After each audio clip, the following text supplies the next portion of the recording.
Bachelor of hotel management లో university first rank, second rank, third rank. Sun international, Visakhapatnam, Hyderabad. R P గారు నమస్తే, ఎలా ఉన్నారు? నమస్కారం, బాగున్నానా?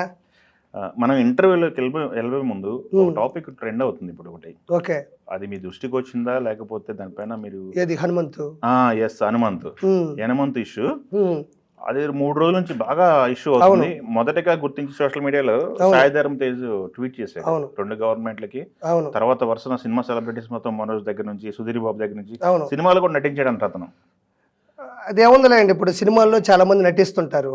దాన్ని ప్రత్యేకంగా అది తెలియకపోవచ్చు, వాళ్ళు చూసుండకపోవచ్చు. అంతేగాని బ్యాడ్ క్యారెక్టర్లు ఎవరిని తీసుకొచ్చేసి సినిమాల్లో పెట్టేసి అవకాశాలు ఇచ్చే అవకాశం లేదు. రెండోది, సుధీర్ బాబు గారు కూడా స్పందించారు. మాకు తెలియదండి ఇలాంటి వ్యక్తిని కానీ ఇలాంటి విధవను కానీ మేము పెట్టుకోవడం జరిగింది, మమ్మల్ని క్షమించండి అని చెప్పారు. ప్రత్యేకంగా ఏంటంటే అన్న, ఇది వాళ్ళ దృష్టిలో ఏంటంటే డార్క్ కామెడీ వీడియోస్ని రోస్ట్ చేయడం ఏదో అంటారు వాటిని. అంటే ఇది ఎక్కడి నుంచి వస్తుందంటే, వాళ్ళలో హనుమంతుడి వాళ్ళ father retired IAS, IAS retired అన్నారా చాలా మంది. ఏమో చూద్దాం ఇప్పుడు, ఎక్స్ఐఏఎస్ లేకపోతే పదవిలో ఉన్నారా, పదవి విరమణలో ఉన్నారా, కొంతమంది వాళ్ళ కుటుంబంలో జడ్జిలు ఉన్నారంటున్నారు, పెద్ద పెద్దలు ఉన్నారంటున్నారు. వీటన్నిటి గల కారణం ఏంటంటే వాళ్ళు తల్లిదండ్రుల పెంపకం, వాళ్ళ తల్లిదండ్రులు ఇచ్చిన ఆస్తుల పంపకం. అంటే పెంపకం అంటే చిన్నప్పటి నుంచి పెంచుతారు, పెంచేటప్పుడు మంచి మంచి కారుల్లో తిప్పడం. ఇప్పుడు చిరంజీవి గారు అబ్బాయి ఉన్నాడు, రామ్ చరణ్ గారు, చిరంజీవి గారి పేరు నిలబెడుతూ ముందుకెళ్తున్నాడు. అంటే అది పెంపకము. రెండోది, డబ్బులు ఇచ్చినా కూడా వాళ్ళకి వాళ్ళ ఆలోచన విధానాన్ని, జీవిత విధానాన్ని అర్థమయ్యేలా చెప్పడం, వాళ్ళ పరిస్థితుల్ని ముందుకు తీసుకెళ్లేలా వాళ్ళకి సూచనలు ఇవ్వడం కూడా ఉండాలంతే. అంటే ఒక హై స్థాయిలో ఉండే వ్యక్తుల పిల్లల్ని వాళ్ళ తల్లిదండ్రులు చెడగొట్టకుండా ముందుకు తీసే విధానం అనేది ఒకటి ఉండాలి. ఎప్పుడైతే ఈ హనుమంతు కావచ్చు, మిగతా వాళ్ళు కూడా కావచ్చు, వీళ్ళందరూ పెంపకాలు ఫస్ట్ తప్పు. రెండోది వచ్చి ఆస్తుల పంపకాలు. ఎవరు మనకేముంది లేరా, ఒక ఓల్వో కారు ఉంది, ఒక బెంచ్ ఉంది, మనకి ఇక్కడ 4 విల్లాలు ఉన్నాయి, డూప్లెక్స్ ఇల్లు ఉన్నాయి, అటపోతే ఫ్లాట్లు ఉన్నాయి, మనకి అమెరికాలో అది ఉంది, ఇది ఉంది. ఇదే మాటలు చెప్పి కష్టపడాల్సిన తత్వాన్ని కూడా పక్కన పెట్టేసి మనం ఇంకేం అవసరం లేదు. ఇప్పుడు అదే నేను ఉదాహరణ చెప్పా. ఇప్పుడు రామచంద్ర గారు ఉన్నారు, చిరంజీవి గారికి అబ్బాయి అనంత మాత్రాన స్టార్ హీరో అయినాడా? కష్టపడ్డాడు, బాడీ ఫిజిక్ మార్చుకున్నాడు, డైలాగ్ డెలివరీని ఎలానో చేంజ్ చేసుకున్నాడు, తనలో తాను రగిలిపోయాడు. తండ్రి పేరుతో పాటు తనకంటూ స్థానికంగా ఒక మెగా పోస్ట్ అని పేరు తెచ్చుకున్నారు. అదేదో ఊరికే ఎవరు ఇచ్చేస్తే వచ్చే బిరుదులు కాదు. అంటే వాళ్ళకి స్వతహాగా కూడా ఎలాంటి బుద్ధులు అంటే స్వతహాగా కూడా ఉండాలి కదా, ఓన్లీ పెంపకం కాదు కదా అన్న. స్వతహాగా అంటే ఎట్లుంటుంది అన్న, ఇప్పుడు ఒక టీచర్ మ్యాథమెటిక్స్ చెప్తే నీకు A+B² = A²+B²+2AB అని తెలుస్తుంది. మనం ఎప్పుడు మాట్లాడుకుంటూ ఉంటాం తల్లిదండ్రులు పెంపకం అని చెప్పేసి, మైనర్లు ఎట్లాంటి వాళ్ళు ఏదైనా తప్పులు చేస్తే 100%. ఒక విషయం చెప్తా వేణుగారు, వినండి. ఇప్పుడు ఫర్ ఎగ్జాంపుల్, ఎవరైనా ఇప్పుడు క్షమించాలి, ఇప్పుడు సచిన్ టెండూల్కర్ గారు ఉన్నారు. ఆయన రిటైర్మెంట్ ఇచ్చేటప్పుడు ఒక గ్రౌండ్లో కొన్ని లక్షల మంది, బయట కొన్ని కోట్ల మంది లైవ్లో చూస్తున్నాగా రిటైర్మెంట్ ఇచ్చినప్పుడు ఒక మాట చెప్పాడు.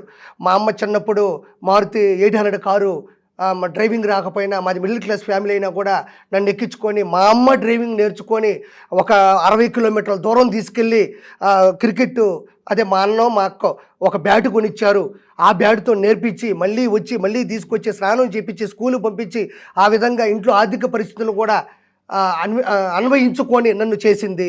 ఆ తర్వాత ఒక మేనేజర్ కూడా నాతో ఉండేవాడు, ఆయన కష్టపడి ఇలా చేశాడు. తర్వాత రంజీలు ఆడాడు, ఆ తర్వాత 50-50కి వచ్చాడు, 20-20కి వచ్చాడు, ఐపీఎల్కి వచ్చాడు, తర్వాత వరల్డ్ కప్ గెలిచాడు, ఆ తర్వాత 2020 వరల్డ్ కప్. అంటే నేనేం చెప్తానంటే, ఒక వ్యక్తి ఒక ప్రపంచాన్ని శాసించే క్రికెటర్ అయినటువంటి సచిన్ టెండూల్కర్ గారు కూడా ఆ రోజు అవ్వలేదు. చిన్నప్పుడు వాళ్ళమ్మ మారుతి 800లో ఎక్కించుకొని తోలుకుంటూ వెళ్ళి వాళ్ళ అన్న అక్క ఇద్దరు కలిసి ఒక బ్యాట్ కొనిస్తే ఆ బ్యాట్ తీసుకొని కొట్టి, రమాకాంత్ ఆచరేకర్ గారు ఆయనకు ఉండేటువంటి కోచ్, ఆయన దగ్గర శిక్షణ తీసుకొని అప్పట్లోనే సచిన్ టెండూల్కర్ గారు అవుట్ చేయాలంటే సచ్చేవాళ్ళంట బౌలర్లు. అంటే సచిన్ టెండూల్కర్ గారు మన క్రికెట్ ఫీల్డ్లోకి వచ్చినప్పటి నుంచి చివరి వరకు కూడా అతను ఒకే జ్ఞానాన్ని, ఒకే తాకిడిని చూపించాడు. అంటే వరల్డ్ కప్ గెలిచినా, ఐపీఎల్లో గెలిచినా, తర్వాత వచ్చేసి 2020 ఫార్మాట్లోకి వెళ్ళినా, టెస్టుల్లోకి వెళ్ళినా, ఎక్కడికి వెళ్ళినా ఏం చేసినా అప్పటికప్పుడు అతను మాస్టర్ బ్లాస్టర్ అవ్వలేదు. అతను మాస్టర్ బ్లాస్టర్ అవ్వలేదు, గాడ్ ఆఫ్ క్రికెట్ అవ్వలేదు. అతను చిన్నప్పటి నుంచి కూడా తన నైపుణ్యాన్ని చూపిస్తున్నాడు అన్ని ఫార్మాట్లో. వాళ్ళ అమ్మతో వెళ్ళినప్పుడు నిద్రపోకుండా క్రికెట్ ఆడి స్కూల్కి వెళ్ళి మళ్ళీ వచ్చి మళ్ళీ గెలిచి, చిన్నప్పుడు ఏదో ఇది ఉంటుంది కదన్న మన వికెట్ మీద ఏదో రూపాయి బిల్ల 2 రూపాయల బిల్ల పెట్టేదంట. సచిన్ గాన బౌల్ చేస్తే ఆ డబ్బులు ఎత్తుకోవచ్చు అని నరకం చూసేవాళ్ళు అంటే అప్పట్లో బౌలర్లు. అంటే అవుట్ అయ్యేవాడు కదా, డిఫెన్స్ ఆ విధంగా ఆడేవాడు. నేను ఎందుకు ఇదంతా చెప్తున్నానంటే, ఒక వ్యక్తి ఒక స్థాయికి వెళ్ళాడు అంటే అతను చిన్నప్పటి నుంచి ఆ వయసులో ఉన్న నైపుణ్యాన్ని చూపించుంటాడు. అది అన్ని ఫార్మాట్లో కూడా, రంజీల్లో కావచ్చు, రంజీల్లో ఆడితేనేగా వచ్చుంటారు. దాని ముందు వీధి గల్లీ.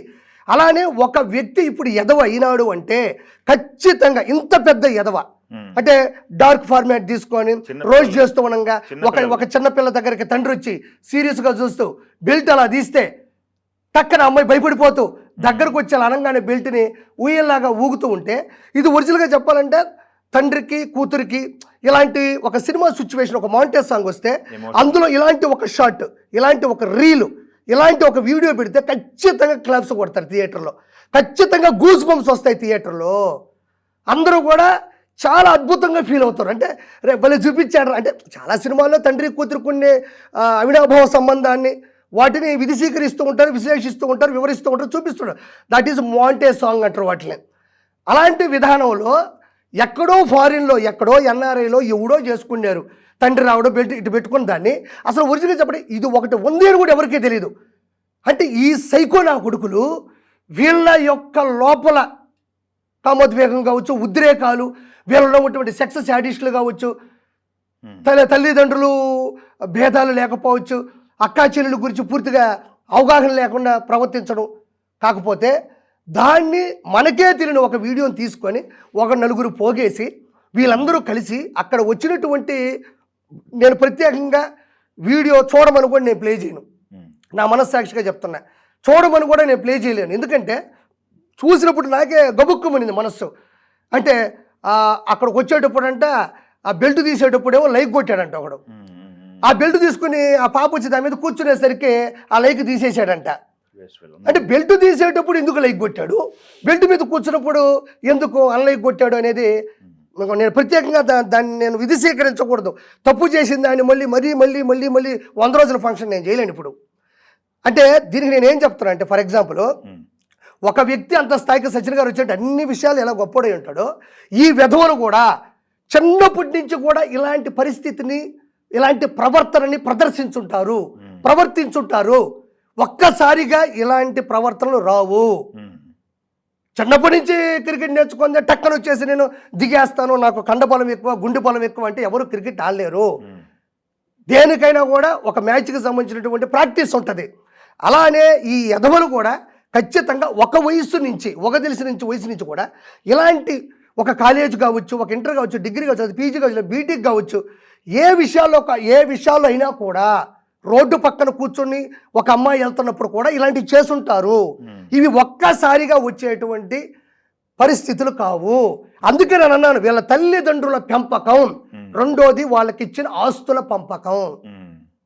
అంటే పెంపకం అంటే చిన్నప్పటి నుంచి వీడు ఏ క్రమశిక్షణతో వెళ్తున్నాడు, వీడు ఎలా మాట్లాడుతున్నాడు, వీడు ఎలా తేడాగా ఉన్నాడు, లేకపోతే పక్కన కూడా కొన్ని చెప్పుంటారు, మీ ఓడిందా అటు తాగుతున్నాడు, లేదు మీ ఓడి ఎడి చేస్తున్నాడు. మా ఆవిడ అలాంటి వాడు కాదు, మా ఆవిడ ఎవరి జోలికి పాడు, ఐఏఎస్ కొడుకు, ప్రొఫెసర్ కొడుకు, ఒక జడ్జి కొడుకు అంటారే తప్ప తమ బిడ్డలు ఏం చేస్తున్నారని ఒక కన్నేయమనే దానికి కూడా ఏదో వాళ్ళ అనుమానించుకోవడం కూడా అవమానించేలా ఫీల్ అవుతున్న సమాజం నుంచి పుట్టిన అడ్డగాడిదలు వీళ్ళు. అంటే చిన్నప్పటి నుంచి ఎప్పటి వరకు ఈ స్థాయికి వచ్చారు అంటే చిన్నప్పటి నుంచి వీళ్ళ ప్రవర్తన ఇలానే ఉంటుంది.